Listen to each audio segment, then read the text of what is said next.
Hello everyone, welcome to this series जहाँ पे हम हमारा एक्सपीरियंस शेयर कर रहे हैं। 2025 में जो हमारे स्टूडेंट्स गए थे उनका पूरा डिपार्चर का, वहाँ पे सेटलमेंट का पूरा बच्चे एक्सपीरियंस शेयर कर रहे हैं, ताकि अगर आप इस अगले साल या फिर इस साल एडमिशन लेना चाहते हो then you can also get to know कि कहाँ पे कैसा बच्चों का एक्सपीरियंस रहा।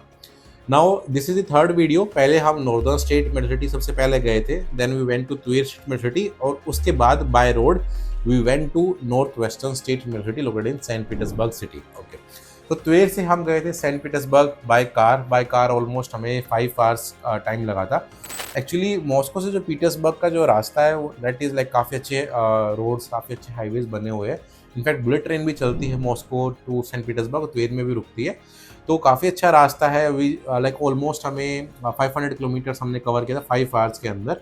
तो 5 आवर्स का हमें टाइम लगा बाय रोड। और सबसे पहले I went to the hostel, वहाँ पे स्टूडेंट्स का हॉस्टल का अरेंजमेंट देखने के लिए, क्योंकि हमारा काफ़ी बड़ा बैच आया था। क्योंकि यहाँ पे क्लासेस इकट्ठे स्टार्ट होती है बच्चों की, अक्टूबर में स्टार्ट हो जाती है, इसलिए मोस्टली बच्चे हमारे यहाँ पर इकट्ठे आए थे। सबसे बड़ा बैच हमारा आया था। नाउ सबसे पहले हम हॉस्टल गए, वहाँ पे बच्चों को रूम अलॉटमेंट का देखा। और वहाँ पे जो है बेसिकली 2 हॉस्टल्स है नॉर्थ वेस्टर्न में, एक इनसाइड कैंपस है, एक आउटसाइड कैंपस में। लेकिन जब भी सबसे पहले बच्चे आते हैं तो वो बच्चे रुकते हैं आउटसाइड कैंपस में, क्योंकि वहाँ पे टेम्परेरी हॉस्टल का सेपरेट ब्लॉक बनाया हुआ है। अब वो किस लिए होता है मैं बताता हूँ आपको। ओके, तो I went to the hostel, then हमारे team member doctor Ankit he came with the students from India. तो जैसा कि मैं आपको बताता हूँ, हमारे टीम मेंबर साथ में भी आते हैं बच्चों के। ऐसा नहीं कि सिर्फ इंडिया से बाय कर दिए और फिर वहाँ पे कोई नहीं है देखने के लिए, बट ऐसा नहीं है, हमारे टीम मेंबर साथ में आते हैं। He came from Delhi along with the students in the same flight, और वहाँ पे हम सभी बच्चों के साथ मिले। नाउ काफ़ी बड़ा बैच था क्योंकि, तो वहाँ से भी हमने बच्चों के लिए एयरपोर्ट से बस बुक की हुई थी। फूडिंग वगैरह का हमने लाइक हॉस्टल में अरेंजमेंट करवाया था। तो बस से जो है बच्चे गए, और एयरपोर्ट से ऑलमोस्ट हमें 40 मिनट्स का टाइम लगा, 40-45 मिनट्स का, क्योंकि आउटर से ही हमें जाना था। तो सारे बच्चे पहले आउटसाइड कैंपस वाले हॉस्टल में गए थे, जहाँ पे बच्चों को टेम्परेरी स्टे मिला था। वहाँ पे बच्चों का फूडिंग का वो सब अरेंजमेंट वहाँ पे बच्चों का करवाया। इसके बाद में फिर हम नेक्स्ट डे बच्चों को लेके गए यूनिवर्सिटी। अब यूनिवर्सिटी में जो सबसे पहले जो बच्चों का वर्क होता है डेट इज़ द रजिस्ट्रेशन। बच्चों का स्लिप्स वगैरह बनती है, पेपर बनता है कि ये बच्चों का वर्क होना है सारा कंप्लीट। तो उसमें भी टाइम लगा, उसमें भी 1 से 2 दिन का टाइम लगा, क्योंकि उस टाइम पे सारे बच्चे ट्रैवल कर रहे थे, अलग अलग कंट्री से बच्चे आ रहे थे। तो उस टाइम पे काफ़ी भीड़ रहती है, हमें थोड़ा टाइम लगता है, टाइमली सब कुछ कोऑर्डिनेट करके चलना पड़ता है। फिर बच्चों का चेस्ट एक्सरे कराया, जो कि एक हेल्थ चेकअप में आता है हॉस्टल के लिए। बच्चे जब तक टेम्परेरी हॉस्टल में रहेंगे जब तक बच्चों का चेस्ट एक्सरे नहीं होगा। तो एक्सरे बच्चों का करवाया, उसके बच्चों का हॉस्टल अलॉटमेंट करवाएगा। वो भी बच्चों से पूछ के कि किन बच्चों को इनसाइड चाहिए, किन बच्चों को आउटसाइड चाहिए, उसके प्रेफरेंस के अकॉर्डिंग बच्चों को हॉस्टल अलॉटमेंट करवाई गई। अब यहाँ पे काफ़ी सारे कंसल्टेंसीज बोलते हैं कि हम ही यहाँ पे इनसाइड आपको दिला सकते हैं, हम ही आपको यहाँ पे आउटसाइड दिला सकते हैं, जबकि ऐसा बिल्कुल भी नहीं है। हमारे स्टूडेंट्स को प्रेफरेंस के अकॉर्डिंग ही रूम मिला। जिन बच्चों को इनसाइड चाहिए तो बच्चों को इनसाइड, जिन बच्चों को आउटसाइड चाहिए तो बच्चों को आउटसाइड, बच्चों को हॉस्टल रूम यहाँ पर मिले।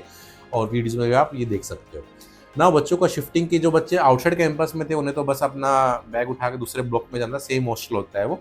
और जो बच्चे इनसाइड कैंपस में थे वो बच्चे लाइक उनका हमने ट्रांसपोर्टेशन अरेंज कराया आउटसाइड हॉस्टल से इनसाइड हॉस्टल। इनसाइड हॉस्टल की जो एंट्री है वो भी मेन कैंपस से ही होती है, उसका कोई अलग से डोर नहीं है। तो वहीं पे बच्चों को फिर हम लेके गए, फिर बच्चों को वहाँ पे शिफ्टिंग वगैरह करवाई गई। तो ये बच्चों का हॉस्टल का सेटलमेंट हुआ। रजिस्ट्रेशन मिलने में थोड़ा सा टाइम लगा, और I was in Petersburg for almost 24-25 days. Reason इसके पीछे यही था क्योंकि वहाँ पे रजिस्ट्रेशन में टाइम लगा। रजिस्ट्रेशन मिलने में, विदाउट रजिस्ट्रेशन ना तो हम लाइक ग्रोसरी करवा सकते, ना स्मेल्स ले सकते, ना मेडिकल चेकअप करा सकते। रजिस्ट्रेशन मिलने में यहाँ पे थोड़ा टाइम लगा। उसके बाद बच्चों को हमने डायरेक्टली सिम कार्ड दिलवाई। सिम कार्ड दिलवाने के बाद फिर बच्चों को हम लेके गए सेंट पीटर्सबर्ग के डॉक्यूमेंटेशन सेंटर पे। वहाँ पे ही बच्चों का सारा स्नेल्स का, मेडिकल चेकअप का सारा वर्क कराया। बहुत भीड़ लगती है एक्चुअली वहाँ पे, क्योंकि वो जो सेंटर है पूरे जो सेंट पीटर्सबर्ग सिटी में, मल्टीपल सिटीज, सारी जितनी भी सिटीज़ है सभी के बच्चे वहीं पे आते हैं। इसके अलावा जो फॉरेन नेशनल्स है वो मेडिकल चेकअप जो कराने आते हैं वो भी वहीं पे आते हैं। तो वहाँ पे काफ़ी भीड़ लगती है, वहाँ पे भी टाइमली जाना जरूरी है। स्नेल्स में इतना टाइम नहीं लगा, क्योंकि स्नेल्स तो आप कभी भी करा सकते हो, उसमें ऐसा नहीं है, बट वहाँ स्नेल्स कराना जरूरी है इसलिए था कि सिम कार्ड मिल जाए। बट हाँ, मेडिकल चेकअप, पुलिस फिंगरप्रिंट, ये सब कराना टाइमली होता है, क्योंकि इसके लिमिटेड डेज होते हैं, और विदाउट इसके आप वीजा सेशन के लिए डॉक्यूमेंट सबमिट नहीं कर सकते। तो वो हमने बच्चों का मेडिकल करवाया। एक बच्चे के मेडिकल टेस्ट में कुछ इश्यूज भी आए, तो उसको एडिशनल टेस्ट करवाना, उसके लिए भी हम उनको वहाँ पे लेके गए। गए, तो टेस्ट वगैरह हो गए, फिर बच्चों का फिंगरप्रिंटिंग वगैरह भी होगा। उसके बाद जो रिजल्ट आता है वो 1 वीक के बाद आता है। तो तब तक बच्चों का हमने वहाँ पे ठंड थोड़ा होना स्टार्ट हो गई थी, तो बच्चों की शॉपिंग वगैरह, बाकी कैसे सिटी टूर भी हमने बच्चों का करवाया। बच्चों की फिर क्लासेस भी स्टार्ट हो गई थी, फिर बच्चों उसमें बिजी हो गए थे, तो सारा हमने करवाया। फिर वीजा एक्सटेंशन के लिए हमने डॉक्यूमेंट भी सारा सबमिट करवा दिया। So I was all there for almost 3 weeks. 3 weeks काफी लंबा टाइम होता है, और 3 वीक्स के टाइम में बच्चों का हमने literally, I personally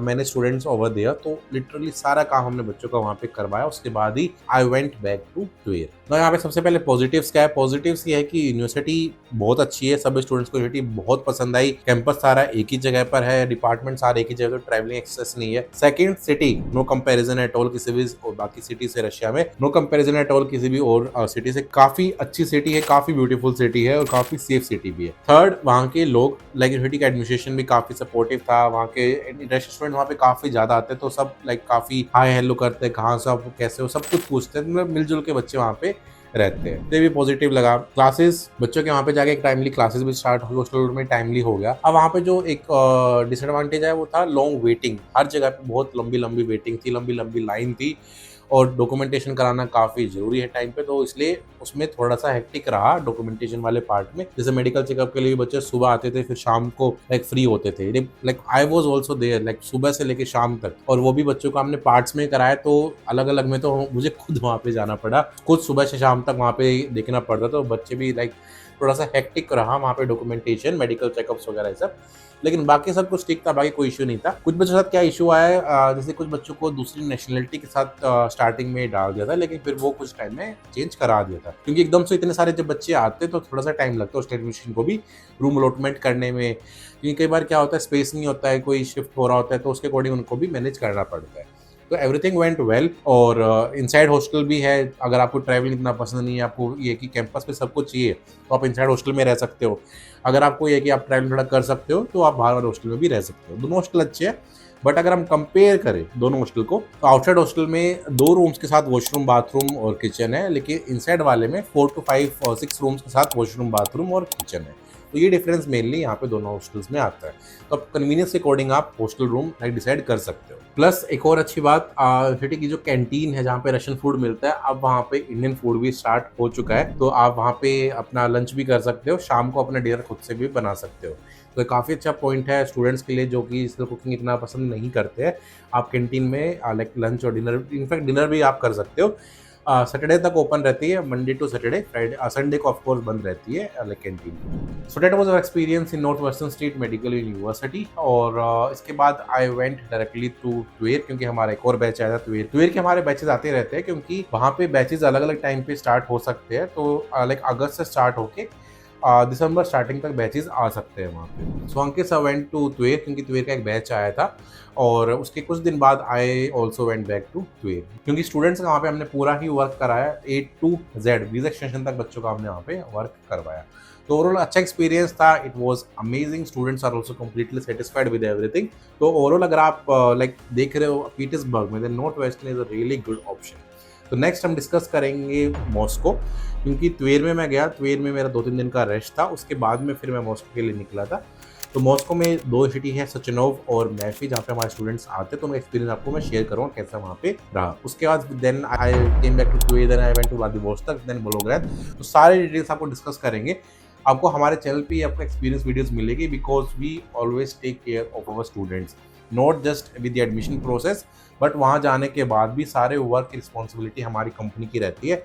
it's not like that we hand over things to someone else. Okay, so this was regarding this video, and if you have any doubt regarding North Western State University, then you can definitely comment down below, and I will personally reply to you, so that आपको एक actual insight मिले regarding the university.